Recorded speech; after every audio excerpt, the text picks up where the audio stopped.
Então, agora a gente vai compreender como é que estrutura a previdência dos servidores municipais de Contagem. Nós temos dois fundos de previdência.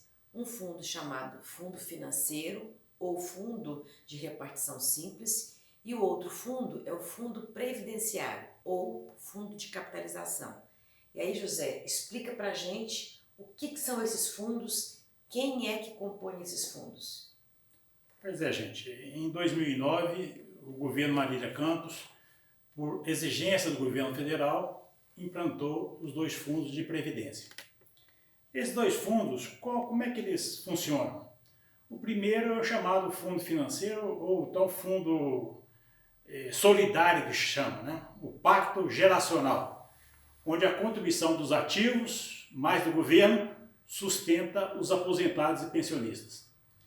Nesse fundo, você tem a contribuição do governo de 22% e a contribuição atualmente dos servidores em 11%.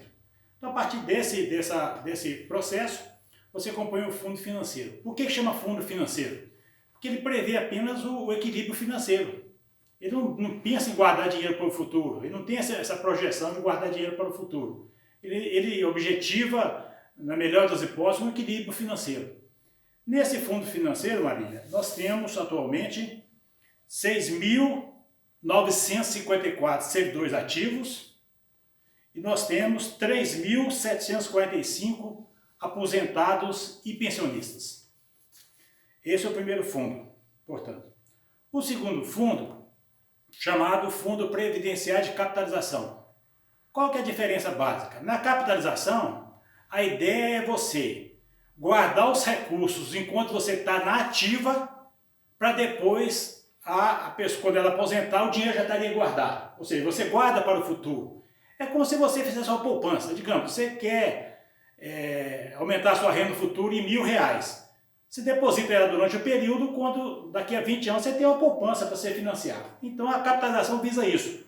Guardar o dinheiro enquanto você está na ativa, para futuramente você financiar o aposentado. E quantos servidores tem nesse fundo de capitalização? Pois é, atualmente nós temos nesse fundo 2.082 servidores ativos de Contagem e 717 aposentados e pensionistas. Então essa, de forma sintética, é o funcionamento da Previdência de Contagem. O que está propondo o governo municipal no projeto de lei, Maria? Está propondo o seguinte: fazer a fusão dos dois fundos.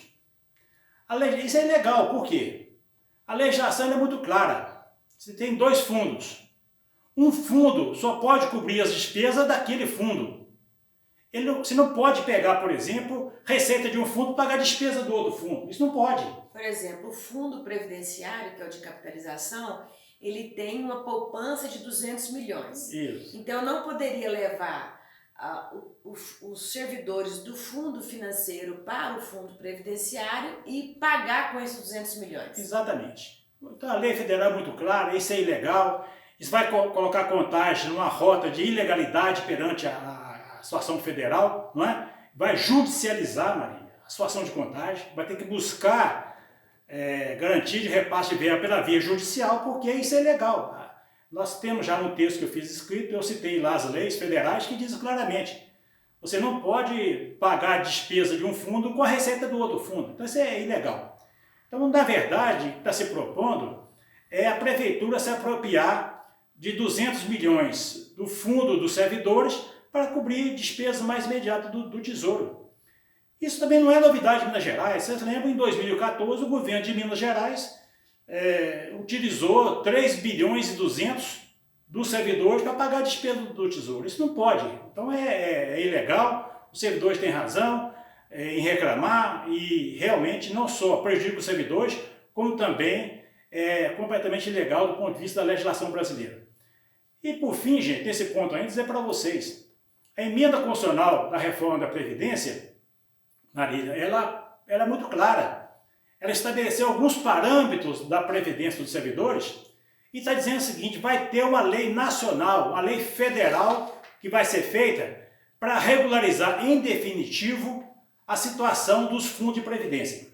O Brasil tem, gente, 2.000 municípios com regime próprio. Os outros 3.500 municípios são vinculados ao INSS. E tem 27 estados, juntando com o Distrito Federal, também tem regime próprio. Então significa o seguinte, não pode o município sair na frente e querer mudar tudo. Então o caminho que a gente recomenda aos vereadores, à sociedade, é discutir no Congresso Nacional, exigindo um debate nacional transparente, para ter essa questão, uma questão de caráter nacional. Então é uma temeridade fazer essa mudança agora. Nós temos que esperar a lei federal, não só esperar, não, influenciar essa lei federal, colocando o nosso modelo, onde o prefeito deve ser ouvido, governadores, os servidores estaduais e municipais devem ser ouvidos, para finalmente ter uma lei nacional minimamente fruto de um debate, né?